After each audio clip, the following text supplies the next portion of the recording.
What's up, people? I'm putting this video out there for people who are lost, who are unsure of what's happening here, unsure of what lies after this life that we have, and I know what's after here from seeing it, and it's very scary, and it's my duty, since I'm still here, to let you know what I seen. At a point in my life, I was drug addicted. I was an alcoholic. My usual day was go to work. I always made good money, so I'd go to work, do my job, but after that, party hard, drinking, drugging all night. Come home early in the AM. Sometimes don't come home for a day or two. Go on binges with the drugs and this and that. And basically, it was like the Wild West. Anything went. I could do and did do whatever I wanted. I didn't care what anybody said. I had no consequences. I lived in excess and a total pagan lifestyle with not caring of anything. Now, during that time, my whole life I've loved Jesus in my heart, but I prayed every night. I'd pray with my kids, but I knew I was a hypocrite. When I was home, I'd pray with them, but it was like, I'd pray with them and then I'm a screw up, you know what I'm saying? So I was hypocritical, but I knew my kids needed to know the truth, and the truth was God. I just wasn't following the truth. And I remember in my addiction every day saying, Lord, please don't take me today because I am not ready. And I lived that pagan lifestyle for years. And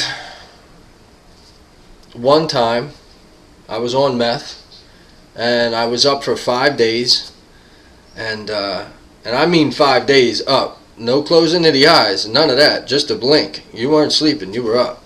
And my body started to go into some kind of convulsion, ODing, whatever. I mean, my heart was jumping out of my chest, 911, ambulance, all that stuff.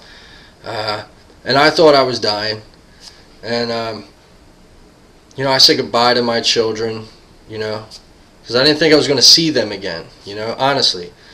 And I was trying to give them, like, lifelong lessons as I can hear the ambulance a couple blocks away coming. Hey guys, believe in God. Don't be mad at God. Try and be like Job. Understand that the Lord giveth, the Lord taketh away. Trying to make all this stuff up in 2 seconds when nobody's listening because it's panic. And I thought that was the last time I was going to see my family. And on that ambulance trip now to the hospital, I was out of my body 3 different times. On the ceiling of the ambulance, and I'm sitting there and I'm floating and I'm looking down and I see my body and I'm like, oh my gosh, what did I do? I'm outside of my body. How is this possible? Is this what I made of my life? I had everything. Lord, I could see the Lord gave me kids, 3 beautiful children, gave me a wife, and look what I've done. I've ignored everything. I've spit in his face at every possible chance, and just did what I wanted to do, what was pleasing to me, to my flesh. So, as I'm going through that, peace, craziness in my body, peace, craziness. Now, I say peace because I was out of my body and I wasn't in the, convulsions or whatever that I was in when I was in my body. When I was out of it, I was cool. I was just, it was real peaceful, but I was in pitch blackness. So it was peace, but I was scared. I was like, what is this? You know what I mean? Where am I at and what's going to happen now? The transition from my body was just like me stepping over. You know what I'm saying? So I realized I don't know where I'm at, and I was pretty scared to be in that darkness, even though it was peace. So I remember, going to the emergency room, and they, putting IVs and all in me, and anyway, I just said, Lord, if you want to take me tonight, then I accept your will. But if you let me live, I'll do better. And with that, I sat back, relaxed, and, you know, thank God I stabilized, and I made it, you know. Maybe 10 hours later, I was discharged, you know. And I remember one of the guys saying to me, one of the ambulance guys coming in later on in the shift, he came over and he said, "Oh, you made it, man." And I said, yeah, you know, I was thanking him for helping me and all. And he said, "You know, I seen guys come in here in less shape than you and leave with a sheet over them." And he said, "I didn't think, you know, I wasn't sure if you were going to make it." And I thought to myself, man, you know, I came that close to death. And but by the grace of God, I returned home that night, early the next morning. And from that point on, I sought out detox and all that.